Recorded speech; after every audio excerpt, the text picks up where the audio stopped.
ప్రస్తుతం లైవ్‌లో 10వ వారానికి సంబంధించిన నామినేషన్ ప్రక్రియ చాలా హిట్టెడ్ ఆర్గ్యుమెంట్స్‌లో జరుగుతున్నాయి. ఇప్పటివరకు చూసిన నామినేషన్స్ ఒక ఎత్తైతే, ఈరోజు చూడబోయే నామినేషన్స్ మరొక ఎత్తు. ఇందులో భాగంగానే దివ్య చేసింది తప్పు. మళ్ళీ తనని సమర్థించుకోవడానికి ఏకంగా దివ్య భరణిని నామినేషన్ చేసి చెప్పిన రీజన్ ఏంటంటే, భరణి గారు ఇప్పటివరకు మీ వెనకాల నేను రావడం తప్పు చేశాను.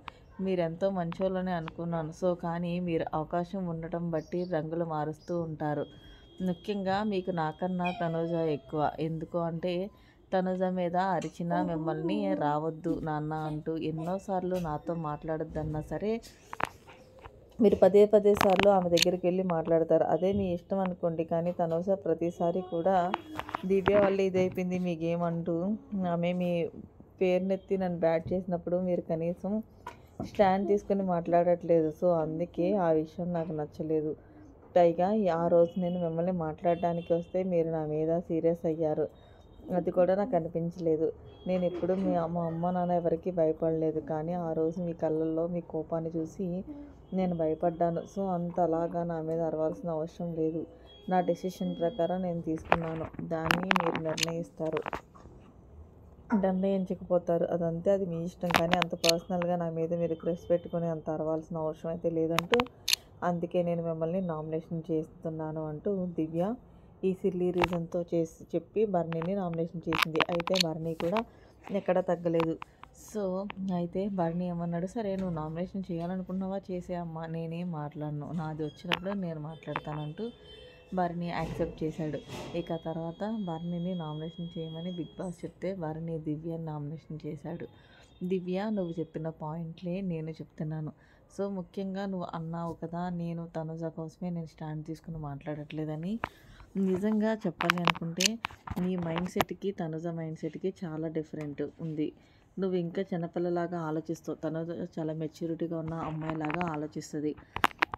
సో ఒక విషయం చెప్తాను, నేను నీ పక్కన సపోర్ట్గా నిలిచిన సందర్భాలు చాలానే ఉన్నాయి. కానీ నేను ఎప్పుడూ తనుజకే సపోర్ట్గా నిలిచిందే లేదు. కానీ లాస్ట్ వీక్ నువ్వు నా కోసం గేమ్ ఆడి నన్ను హౌస్లో ఉంచావనే కారణంతోనే నీ వెనక ముందు ఆలోచించుకొని నువ్వు కెప్టెన్ అవ్వాలని నీకు సపోర్ట్ చేశాను. కానీ డే 1 నుండి తనుజ నాకు మరియు బాండింగ్ ఉన్న పాపం ఆ పిల్లకి నేను సపోర్ట్ చేయలేకపోయాను. ఇప్పుడు నా మీద కోప్పడింది లేదు. ఇక నువ్వు అనడానికి ఇంకొకటి, నువ్వు తనుజ కోసం స్టాండ్ తీసుకొని మాట్లాడటం ఎందుకని నేను మాట్లాడను. ఎందుకంటే న్యాయం ఎటువైపు ఉంటే నేను అటువైపే మాట్లాడతాను. సో మీ అందరి కోసం నేనేదో కంటెంట్ కోసం నేను ఆ అమ్మాయితో గొడవ పెట్టుకోలేను కదా. సో ఆ అమ్మాయి తన గేమ్ తను ఆడుకుంటున్నప్పుడు నువ్వు అంత పర్సనల్గా వెళ్ళి ఆ కెప్టెన్సీ టాస్క్ నుండి తీసేయడం నాకు నచ్చలేదు. సో మరి ఇదే మొక్క మీరు ఎందుకు నాకు సార్ ముందు చెప్పలేదంటే, చెప్పడానికి ఏముంది, అప్పుడు అన్నాను కదా. సో అక్కడే పాయింట్ ఆఫ్ వ్యూలో అది రజ్ కింద అనిపించలేదని. కానీ నిజానికి చెప్పాలి అంటే కనుక నువ్వు నా మీద ఇందుతోనే కావాలని తనుజని ప్రతిసారి టార్గెట్ చేస్తున్నావు. సో నేను ఎప్పుడు కూడా నేను అలా చూడలేదు. ఇప్పుడు నువ్వే అన్నావు కదా నీ వల్ల నాకేం పోతుందని.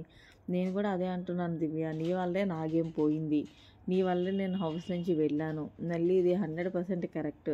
ఇంకొక విషయం చెప్తున్నా, హౌస్లో బిగ్ బాస్ అయ్యేంత వరకు కానీ బయటకు వెళ్ళిన తర్వాత నీకు నాకు అన్నయ్య లేదు, చెల్లి లేదు. Game is the game. నేను తనుజ విషయంలో మీరు ఎందుకు స్టాండ్ తీసుకోలేదు అది ఇది నువ్వు నన్ను అడగడానికి సరిపోవు. అడిగే ఛాన్స్ కూడా నీకు లేదు. ఇంకా ఇక్కడతో నీకు నాకు అనేది అయిపోయింది.